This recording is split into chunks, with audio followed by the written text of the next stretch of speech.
Hey guys, are you lonely? Do you feel you don't have many friends? Do you wonder who could be your good friend? Come on over to 865 Knives. I'm just kidding, guys. We're back with another one. It's going to be 23, Ramble number 23. We're going to do a fixed blade Friday. We're going to look at, it could be a bunch of different things, but HT does the budget banger of the week. I've got a budget banger of my week, and it's my Friday fixed blade. And we'll ramble on about some things and look at another knife, and we'll call it quits. We'll try not to be too long today. All right, let's get after it. All right, here we are, guys. My fixed blade Friday is going to be this piece right here. It's an old timer sharp finger in orange Delrin or plastic or something. I don't know. Well, take a gander here. Old timer 0523 120 0629. Normally I wouldn't be hunting one of these, but I was at Rural King yesterday and I thought I'm gonna pop over there. I was picking up some trash bags because they make the best trash bags. If anybody needs to know, Rural King's got the best trash bags. And I said I'm gonna pop over and see if I got one of them Buck 112 Slim Elite Stargazer. I don't know what it's called. One of them orange handled Buck 112s, lightweight. And they didn't have it, of course, and I was just kind of checking all the knives, didn't see anything tickled my fancy. And I turned around right there beside where they keep the ammo, shotgun shells. They had this one knife hanging there at the end of the rack for $9.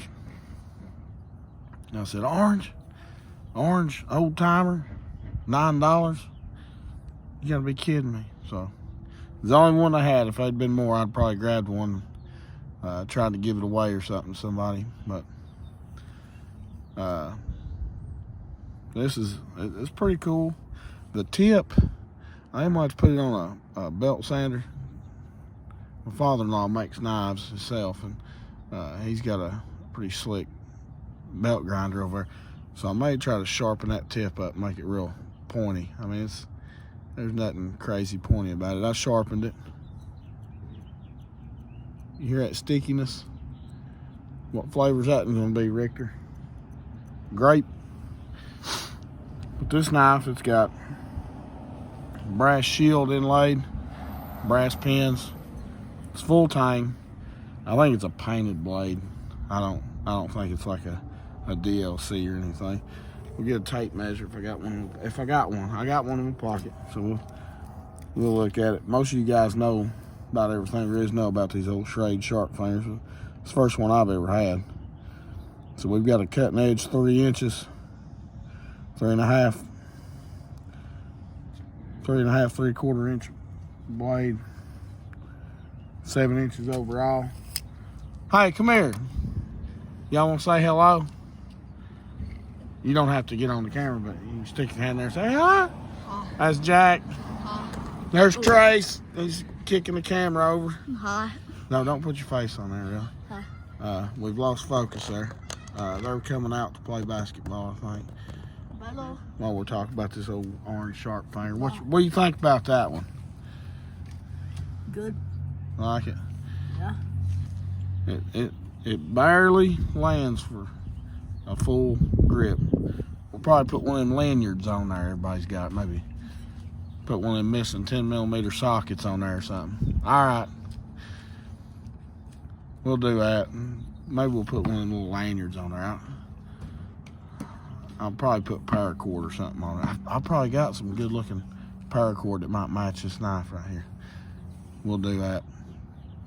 Them was my 2 older boys, so they're gonna be 14 next month. They're twins. But that's a pretty cool knife. I'm gonna have to reach out to one of these guys for to get this old bad boy replaced right here. I mean, there's nothing special about this fella.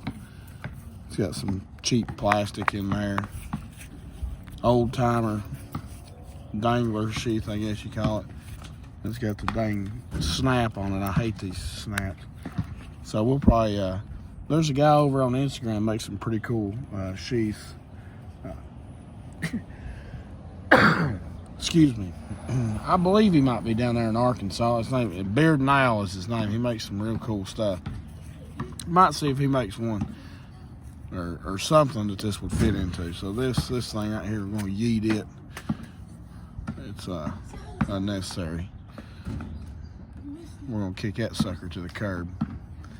But we might get one that will have a clip on it and drop this down in your pocket and pull it out, you know. I'm crushing on this orange Delrin or whatever the crap it is. So we'll put that bad boy right there. That's the Fixed Blade Friday. The other knife I want to talk about was this bad mamma jamma right here. I got this gifted to me from Terry's Knives and Man Stuff. And this is it came in a little tin, but everybody knows I'm not all about the packaging and stuff, but I do still have the tin, Terry. I didn't boot it. I'll keep it. And this is a toothpick. It's from the Son and Dad Cutlery.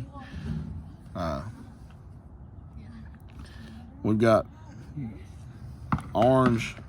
I'm gonna guess it's cattle bone. Orange dyed bone covers.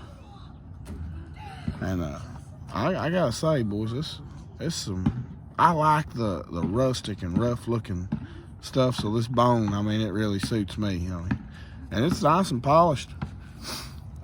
Looks like I think we're gonna be stainless steel on the bolsters and the back springs. And I'm not sure about the blade steel at the moment, but if she picks up some Teeners, we'll let everybody know. You're probably gonna see us in quite a bit. Brass pins. It's got a brass shield, which I'm really liking. I really like the brass shield. Tell me that ain't a good looking knife. I think Terry talked about this knife on his channel, and he said it was kind of crudely made, and I would 100% agree with him. I mean, you can see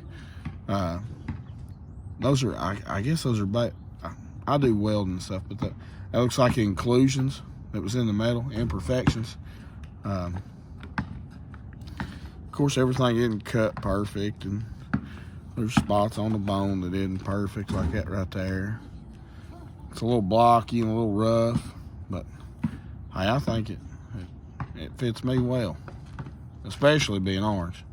But tell me that ain't a good looking knife. If you don't think that's a good looking knife, you're probably on the wrong channel.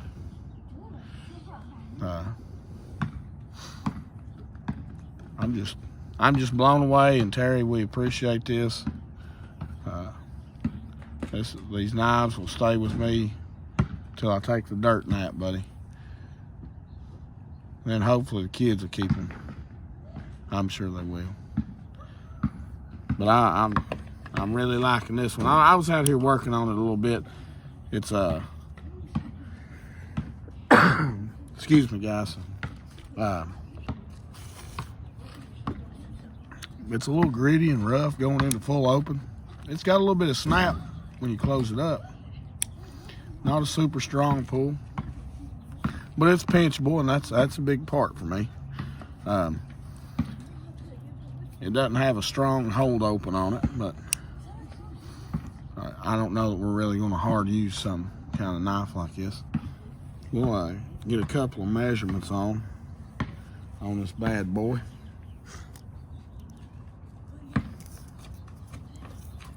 We can measure it in thousandths if you want to.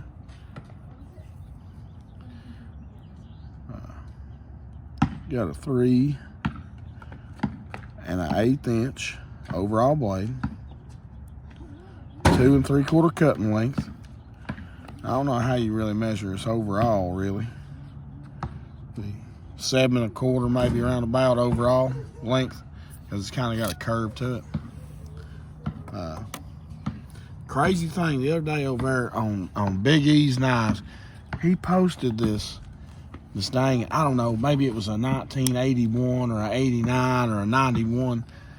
The year model, the year make doesn't really matter a whole lot to me. But he had this knife. Shoot, I've got sinus problems going on, my throat dry.